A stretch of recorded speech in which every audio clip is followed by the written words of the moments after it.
Geonumerology is an extension of numerology into sacred geometry and depth psychology. Inspired by ancient Pythagorean numerology, it uses the geometric visualization of numbers to map the personality. Discover this approach with its founder, Christophe Genti. This is the triquetra. It's a Celtic symbol, which is a symbol of 3 in 1, of 3 worlds, because you can arrange these 3 circles vertically. And we have Deus, Homo, Natura. So the 3 worlds, spiritual, psychic, and physical. And here we have the tetrahedron, Plato's symbol of fire, which is made up of 4 triangular faces. It's the first third-dimensional solid. Initially, I was working on symbolic systems. I was working on the graphic visualization of symbolic systems, and I quickly realized that there was one thing common to all these systems, and that was number. If we look at alchemy, it's based on the number 3, the 3 principles. When it comes to magic, it's based on the 4 elements, the 72 genies. When it comes to astrology, it's the 7 planets, the 12 signs, the 36 decants. So somewhere along the line, we realized that numbers are the invisible skeleton within each of these symbolic systems. In other words, number itself is somehow a cosmic force. It's an idea, it's a power, it's a law that can't be summed up in numbers alone. There's a big difference. Back in the day when writing was first invented, at least 3,000 years before Christ, people used small pebbles to count. Then, with the arrival of the Greek and Hebrew alphabets, the letters of the alphabet were used to designate numbers. So we used alpha, beta, gamma in Greek to designate the numbers 1, 2, 3. And then only numbers as we know them, 1, 2, 3, 4, finally arrived, I think, around the 17th century with the spread of printing. So don't confuse the figure or the letter with the number, because the number is much more than that.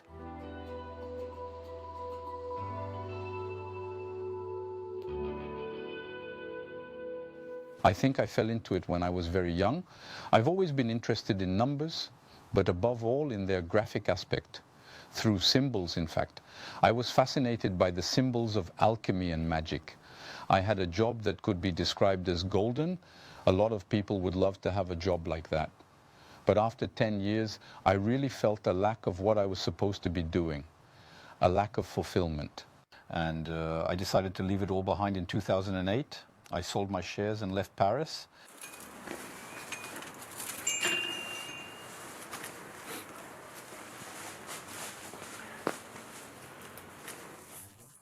So I wrote a book, sent it to quite a few publishers, and the only response I got was, there's no market for this type of research. So I thought, well, I'll try to do it myself. And I made an ebook with the ultimate aim of translating the language of Pythagorean names. Numerology, in fact, calculates the numerical value of a name and then proposes an interpretation based on the number obtained. Geonumerology, on the other hand, calls upon geometry, particularly sacred geometry, and transforms the number into a symbol from which it then derives its interpretation. There are 3 terms: geo for geometry, numero for number, and logi, which is the link between number and shape. Using a very simple alphabet in a geometric way provided by Pythagoras, who associated the geometric point with the number 1, the line with the number 2, the triangle with the number 3, and not the square to the number 4, but the tetrahedron, the first third-dimensional volume. So, in fact, Pythagoras gives us an alphabet that enables us to reconstruct the number on the basis of its decomposition by integrating all its components.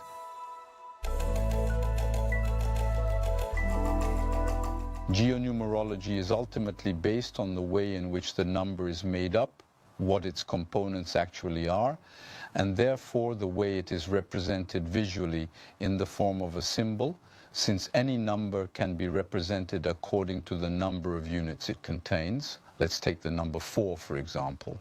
The number 4 can be obtained, the first way is 1 plus 3, then it can be obtained by 2 plus 2, and finally 4 plus 0.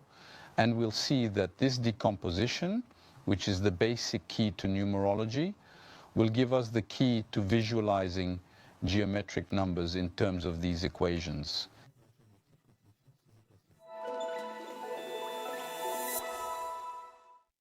So, to sum up this little section, we start by distinguishing a number, for example 58, which is the total number, reduce it to 5 plus 8, and you end up with 13.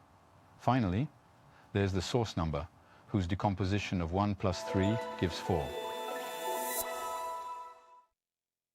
And there we have all the elements that will enable us to analyze the numbers. 1, according to their components, and 2, according to their location in the matrix of the three worlds. Pythagoras, of course, invented the reduction to 9 numbers that forms the basis of numerology, but he also translated it philosophically, since he himself invented the term philosophy by positioning numbers in 3 worlds. The archetypal world, the world of ideas, the invisible world with the numbers 1, 2, and 3, the microcosm or small world of man with numbers 4, 5, and 6, and finally, the natural number, the number of the universe, with the numbers 7, 8, and 9. And here we really get to the essence of numbers, where we realize that the location of the number tells us about these characteristics. So, in fact, the big difference between geonumerology and numerology is that we adopt a systemic approach, where the relationships between elements within the structure are more important than the elements themselves, in fact. It's the connection between numbers or symbols that produces meaning somewhere. So for 1, it's very simple, since we've seen that for 1, there's only one decomposition, 1 plus 0. And we know that 1 is a point and 0 is a circle, so if we add a point and a circle, we get a pointed circle.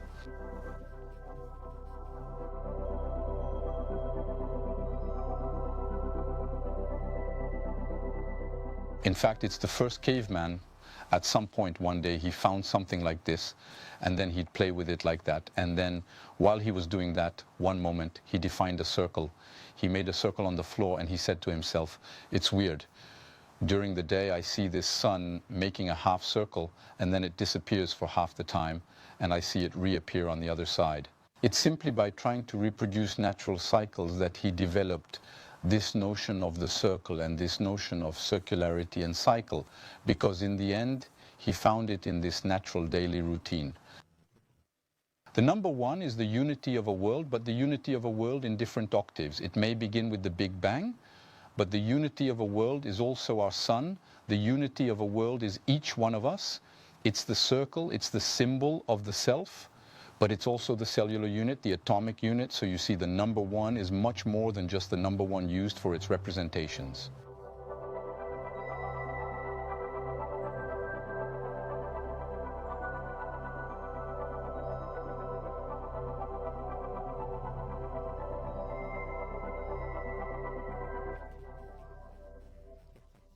After the theory, we're going to take a practical case, so we tried to find someone who was a little known to everyone so we could get an idea, and we chose to profile Greta Thunberg, the young environmental activist who's on the media a lot at the moment.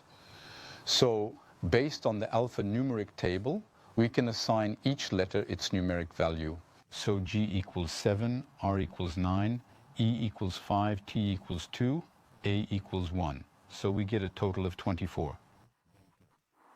So 24 will be the active number. If we add up all the letters in the name, T equals 2, H equals 8, U equals 3, N equals 5, B equals 2, E equals 5, R equals 9, G 7. The total comes to 41, making this the hereditary number.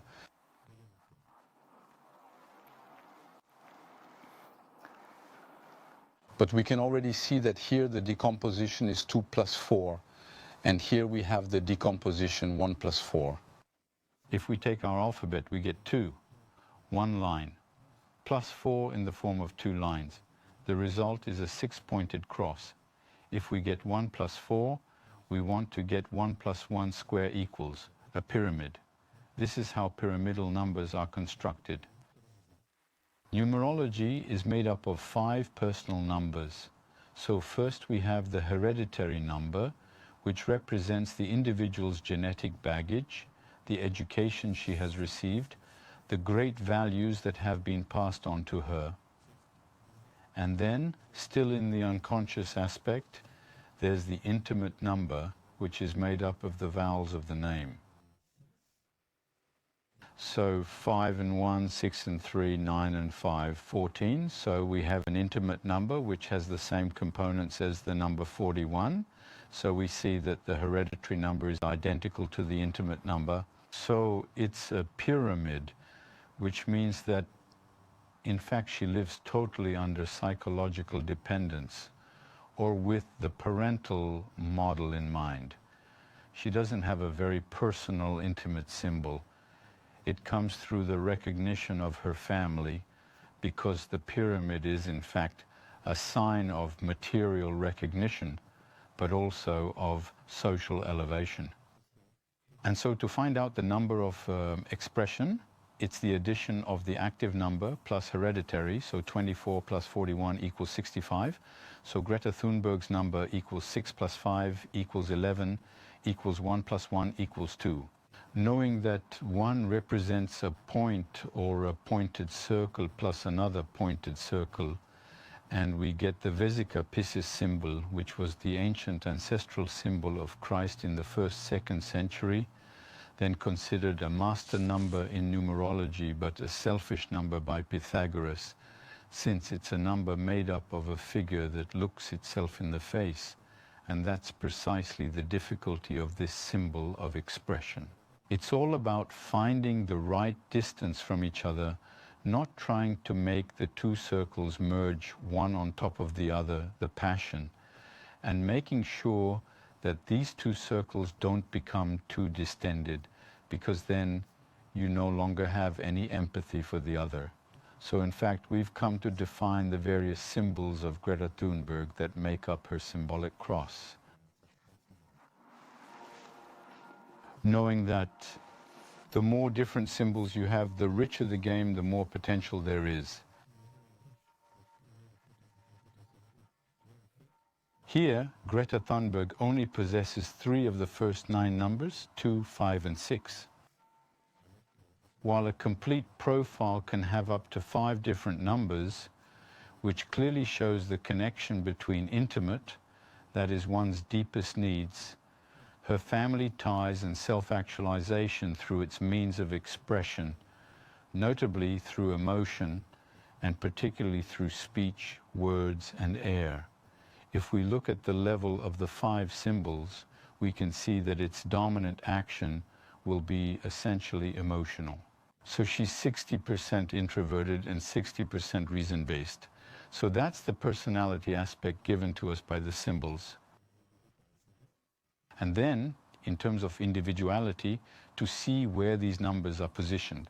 Well, she has its number of expression, which is positioned in the divine world.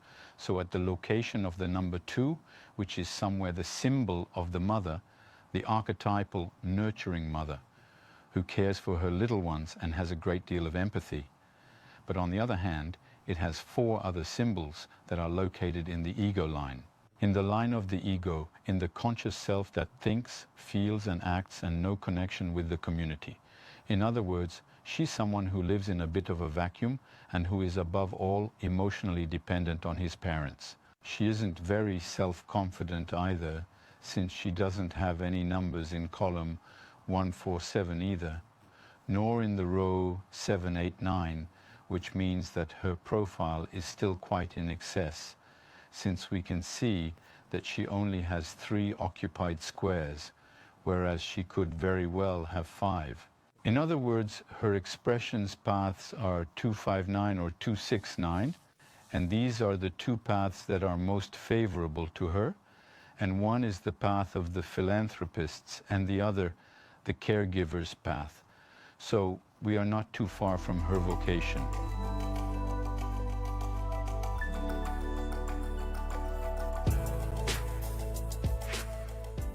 So the concrete contribution of numerology is to answer the big fundamental questions. Who am I? Where do I come from? Where am I going? These are the questions that people have been asking themselves since the dawn of time. And in fact, it's a bit like Socrates saying, know thyself, and you will know the universe and the gods. So in fact, it allows you to know yourself in depth, to really know what our innermost needs are and what is the force that drives us internally. It also allows us to see how much of our genetic baggage comes from our parents, what we're made of, our different qualities. But what it also brings is the individuation aspect of Jung's psychology, namely what we are made for, because we all in fact have our own qualities that make us a unique individual. That's right, a unique individual. The aim of geonumerology is to match an individual's capacities with his true vocation. So, to sum up, I'd say that geonumerology allows you to avoid wasting 10 years trying to appear to be someone you're not.